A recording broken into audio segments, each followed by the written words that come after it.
শুভ সকাল বন্ধুরা, কেমন আছো তোমরা? আশা করছি সকলে ভীষণ ভালো আছো আর সুস্থ আছো।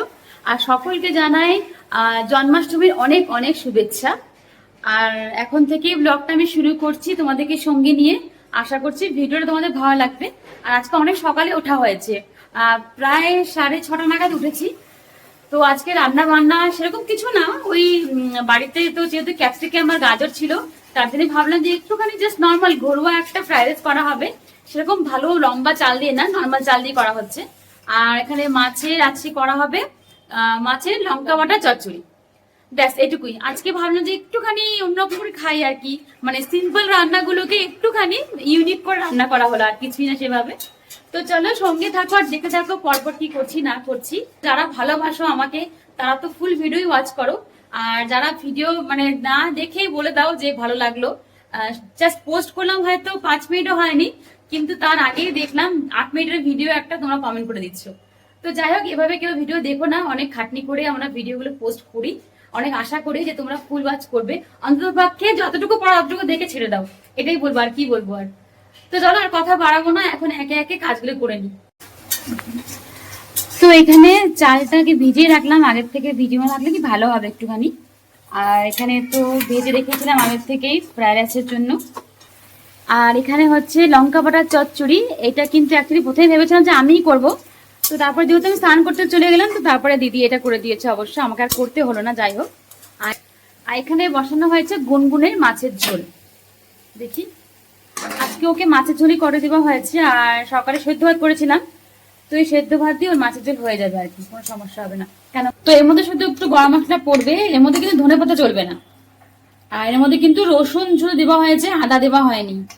এটা এই রান্নাটার খাসিয়াতে এটা শুধু রসুন দিয়ে করা হবে, আদা চলবে না এর মধ্যে। জিরার গুঁড়ো ধনের গুঁড়ো কোনো কিছু চলবে না এর মধ্যে, শুধু লঙ্কার গুঁড়ো চলছে, আর রসুন পেঁয়াজ আর টমেটো, ব্যাস, আর কিছু না। তো এদিকে কিন্তু মোটামুটি রান্না কমপ্লিট, এখন শুধু ফ্রাইড রাইসটা করবো আমি। আর ওটা না একটু গরম গরম হলেই ভালো হয়। আর এখানে মাছের কি বলবো, লঙ্কা ওটা চচ্চড়িও কমপ্লিট, গুনগুনের রান্না কমপ্লিট, সব কমপ্লিট। এখন দিদি যে বাসনগুলো রয়েছে সেগুলো মেজে নিচ্ছে, আর এখন আমি বসাবো ফ্রাইড রাইসটা। আর সবার স্নান পুজো তো সকালে দিদি করে নিয়েছে, আমি স্নান করা কমপ্লিট আমারও এখন। তো এখন ফ্রাইড রাইসটা করা হবে, তারপরে খাওয়া দাওয়া হবে। তো চলো একবারে করে তারপরে তোমার সাথে পরে কথা বলছি। তো এখানে আমি এখন ফ্রাইড রাইসটা যে করবো, চালটা আমার সেদ্ধ করার জন্য, ভাতটা যে বানাবো তার জন্য এখানে আমি এখন গরম জল বসিয়ে দিয়েছি। আর এখানে আমি এখন দিয়ে দিচ্ছি লবণ। তো একটা না আইডিয়া হয়ে গেছে, তো আমি এমন লবণ দিই যে আমাকে ভাতে আর পরে লবণ দিতে হয় না। তো সেই জন্য এখন মোটামুটি একটা আইডিয়া করে দিয়ে দিচ্ছি লবণটা। আর এখন দেবো এখানে সাদা তেল। আর আজকে আর গরম মশলা, গোটা গরম মশলা দেবো না ওপর থেকে, একটু সাদা তেল দিয়ে দিচ্ছি, ব্যাস।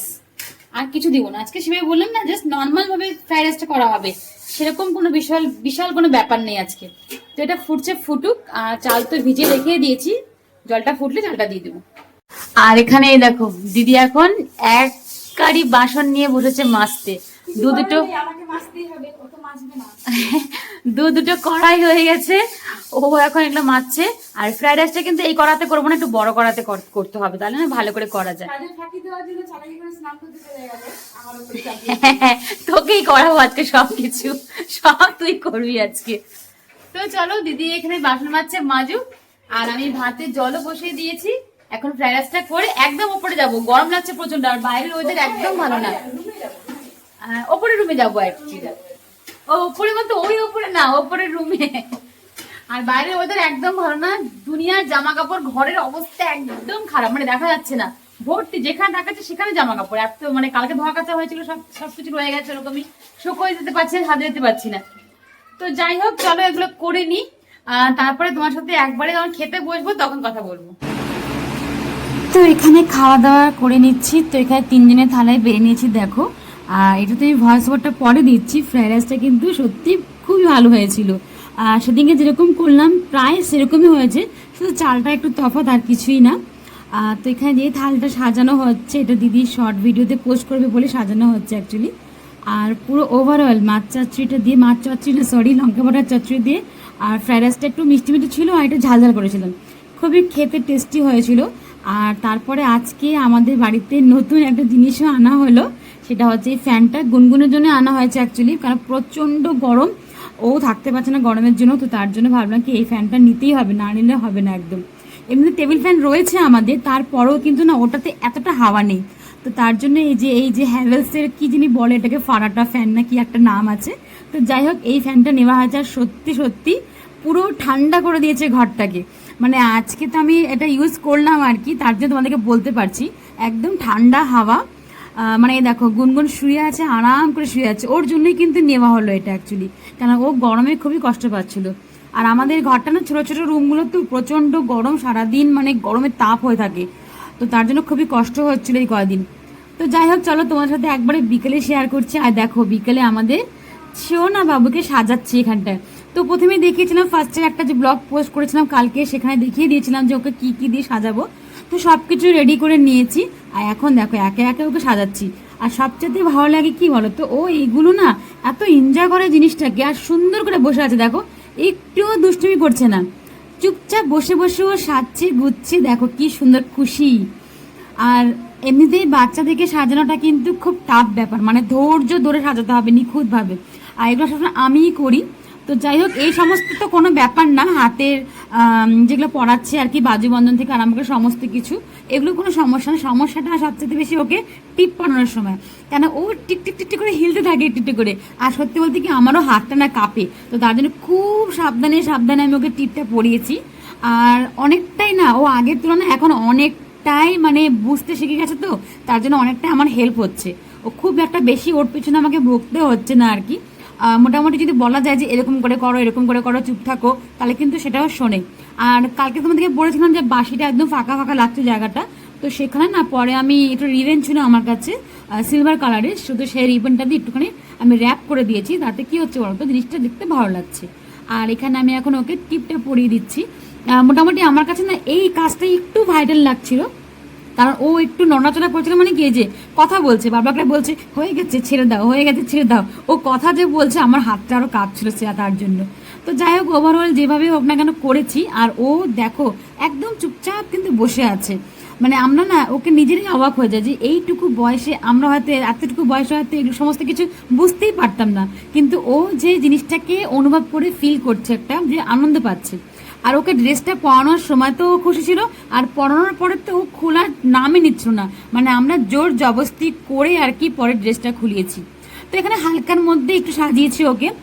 এখানে দেখো দুই সাইডে আর কি একটুখানি মাঝখানে একটা লাল দিয়ে দুই সাইড চারদিক দিয়ে আর কি হোয়াইট কালারের ঢেকে দিচ্ছে আর কি, একটু ফুলের মতন একটা করে দিচ্ছে, আর দেখতে ভালো লাগে।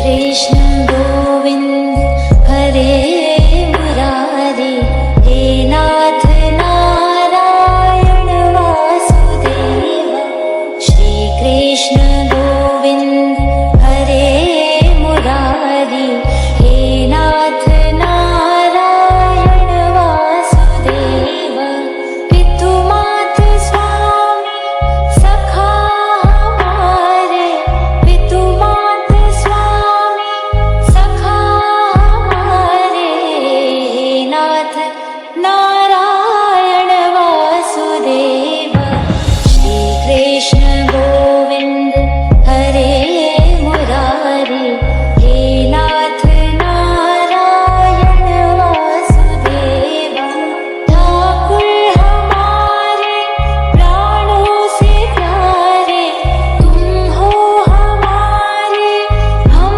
हैं तुम्हारे हे नाथ नारायण वासुदेव श्री कृष्ण गोविंद। তো তোমাদের কেমন লাগলো আমার লিটল কৃষ্ণাকে অবশ্যই কমেন্ট করে জানিও। মোনা সবাইকে বাই করে দাও, বাই। আর হতে পারে হয়তো কমেন্ট বক্সটা অফ থাকতে পারে, তো তার জন্য একটা রিকোয়েস্ট করবো, প্লিজ কেউ স্কিপ করে চলে যেও না, ফুল ভিডিওটা দেখো। আর আমার গুনগুনকে কেমন লাগছে অবশ্যই জানিও। চলো সবাইকে good night, good night, good night good night.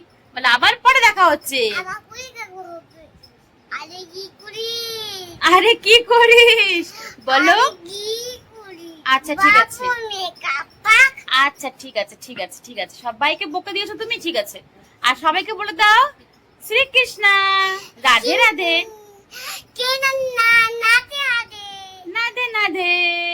বলো জয় শ্রীকৃষ্ণ, কেন না হাত জোর করে বলে দাও জয় শ্রীকৃষ্ণ। কেন না তো বাঁশি দেখিয়ে দাও, বাঁশি দেখিয়ে দাও।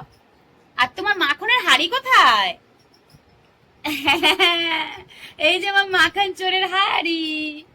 তো চলো ভিডিওটা আজকে এখানে রাখছি। সবাই ভালো থেকো, সুস্থ থেকো। নতুন কোনো ব্লগ ভিডিও নিয়ে পরে আবার হাজির হয়ে যাবো। ততক্ষণ tata, bye bye, good night. মনা কি বলতে হবে এখন? বলে দাও, বলে দাও, বলে দাও, বলে দাও, বলে দাও, বলে দাও, গুড নাইট বলে দাও। হ্যালো ফ্রেন্ড না বলে good night, good night, Good night, good night, good night, good night, good night.